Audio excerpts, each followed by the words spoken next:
Welcome to Taiji's Kitchen. Today I'm going to show you how to make somen. So a month ago or so I got a request for a summer dish. And I thought to myself, what's a very typical summer dish? I couldn't think of anything else but this somen. So somen noodle in Japan is a very typical summer dish. What's made of is pretty much the same as udon noodle, but it's just very thinly stretched, and somehow because of this thinness it has a very different flavor. You can't eat this somen noodle warm like you would eat a udon noodle. When Japanese people think of somen noodle, you think of summer, cold, soaked in icy water. Today I'm going to show you 3 typical toppings for the somen noodle, but of course you can be very creative with this. You can add pretty much whatever toppings you want to it. And it just happens to be that those 3 toppings are vegetarian. And so this is a perfect summer dish, but also maybe perfect for those vegetarians out there. Then, let's get started.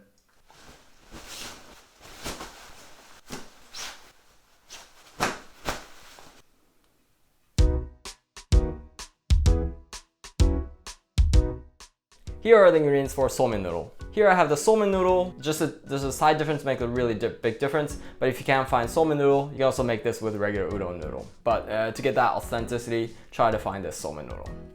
Then for the Mentsuyu sauce, I have soy sauce, mirin. If you don't have mirin, this can be easily substituted with just regular sugar, and then dashi powder. If you want to make this really authentic, you can make the dashi stock from scratch using kombu kelp and bonito flakes. I have another video on that, so please watch it if you have an interest on that. But today I'm going to be lazy and use this dashi powder package.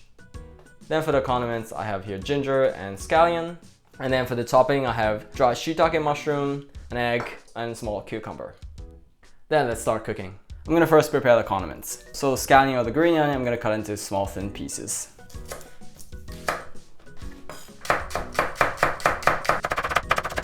So for this, try to cut it as thin as possible like this. If you can, it's okay. It's not that big of a deal. So to do that in Japan, we're taught to cut the vegetable with so-called cat's paw. So not with a finger like this, where you can cut your finger, but like this, where the knuckle touches the blade like this. And if it cuts like this, then there's no danger of cutting the fingertips. So hold the scallion like this with a round paw, and then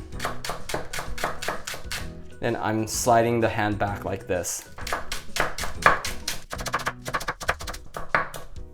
Then with some practice, you can cut the scallion like this thinly. But if you can, it's also not that big of a deal. And then the ginger, I probably just need like that much like this. And I'm gonna peel the skin off. Then I'm going to grate this with a grater.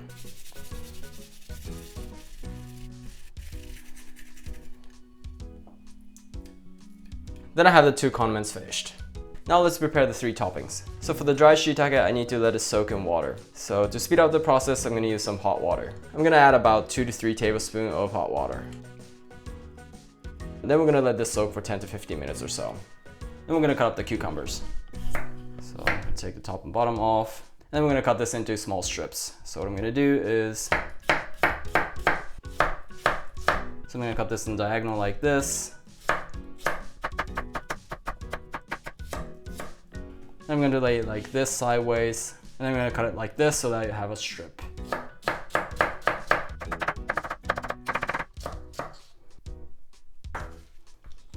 Then it's finished for that. Then the egg, I'm going to beat it.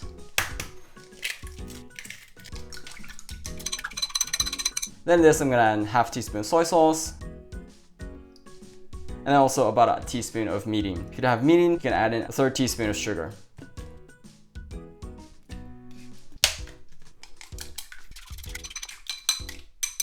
Then we're going to fry this. Then we're going to heat up the frying pan with medium heat. So once the frying pan is heated, I'm going to put in a little bit of frying oil. Any frying oil will do, just about a teaspoon or so. Then I'm going to turn the heat to low and put all the egg mixture.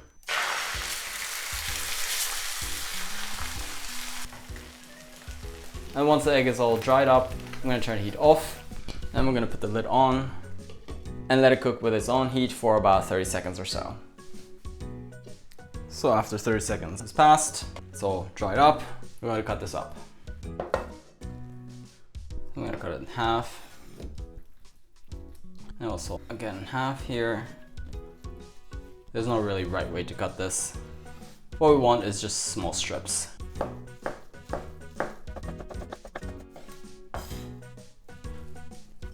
That's finished for the egg for the topping. Now let's prepare the shiitake mushroom. These are soaked up in water for 15 minutes now. So I'm gonna cut up the stem. And then we're gonna cut this also into small strips. I'm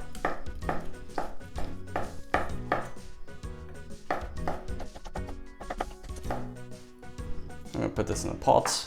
And this water we're gonna put it in here also. Then in this about 2 teaspoons soy sauce. And also 2 teaspoons of sugar. Then we're gonna cook this in medium heat.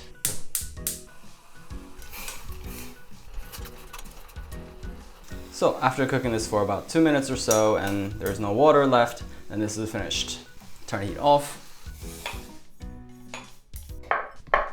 Now we have all 3 toppings finished. Now let's make the Mentsuyu sauce. So in a pot I'm gonna put in 3 tablespoons of water. And in this 2 tablespoons of soy sauce. Then also here 2 tablespoons of mirin. If you don't have mirin, then you can also put in 2 to 3 teaspoons of sugar. And this about 2 to 3 grams of dashi powder. So this is 5 grams, so I'm gonna put half of this. And I'm gonna put the heat to medium and heat this up. So we're gonna cook like this for 30 seconds or so, since mirin contains a little bit of alcohol. So then this is finished, turn the heat off. Then we're gonna put this in a separate container.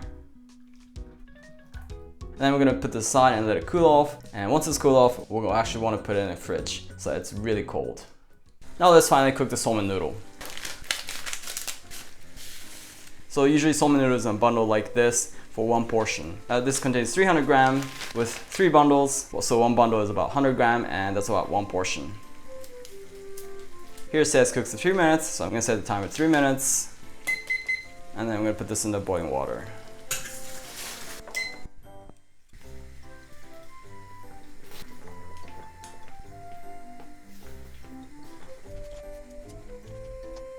So you need to constantly mix like this so the noodles don't stick to each other.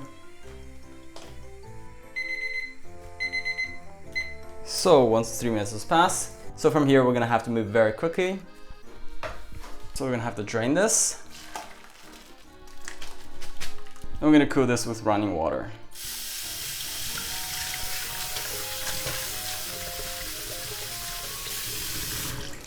And here what you wanna do is kind of rub the noodle against each other like this. Just try to get rid of the sliminess around the noodle. Then this is finished with the noodle. Let's assemble together. So in some water, I'm gonna put in some ice cubes. And then here I'm gonna put in the noodle. So this will be very ice cold. With a somen noodle, it's quite common to have little maple leaves on them. In Japanese context, they just kind of give the feel of the cool breeze through the visual.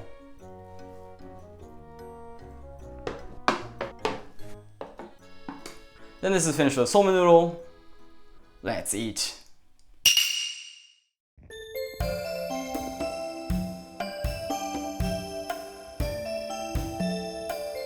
Oh, this looks so good. Let's eat. Itadakimasu. So in the sauce, I'm gonna put in a little bit of the scallion. Oops. And also a little of the ginger. And to eat this, we're gonna dip this somen noodle in the sauce like this. And now I'm going to slurp really badly. So if you don't like the sound of slurping, please skip to the end. But this is how we eat in Japan, so please bear with me. Itadakimasu.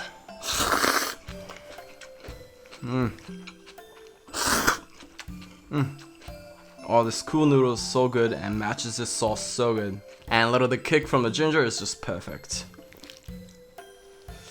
Itadakimasu.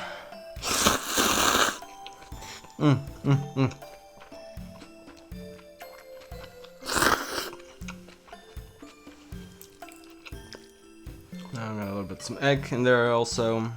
Itadakimasu.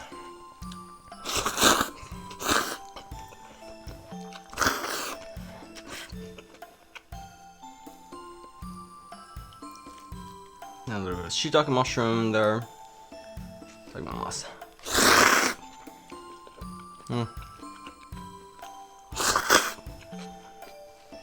Just sweetness of the shiitake mushroom is also a really good match with the sauce and the noodle. And also with the cucumbers. They're gross.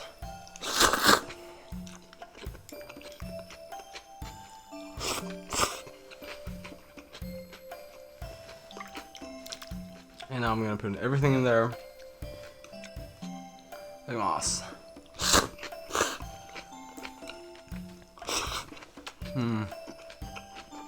Oh, this combination is also perfect. And if you want to get it a little bit more spicy, then you can also put a little bit of chili in there as well. And if you have a shichimi togarashi, that's also good as well.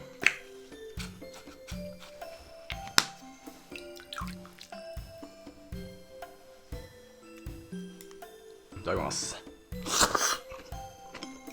Chili also adds a little nice cook to it too.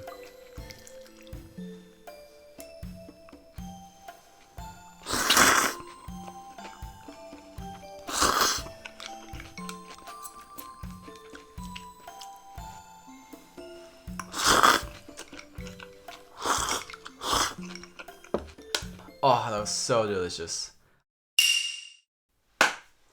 ごちそうさまでした. Oh, that was so totally savory. Because the noodle is very cold, it just cools you from inside. And so in Japan, a lot of people eat this in the summer. This is a very typical summer dish in Japan. And so in this hot summer, I hope you give it a try as well. And today I just show you 3 toppings, but you can also put in like onsen tamago or like ham or some chicken meat. I've seen people put in karaage into it. So you can also be very creative with what you put in for the topping. If you enjoyed what you saw, I'd love it if you could give me the thumbs up so that this video can be spread out to many people. And if you have any questions or any feedbacks, please feel free to write anything in the comments below. I always really enjoy reading your comments. Otherwise, I look forward to see you in the next video. Bye.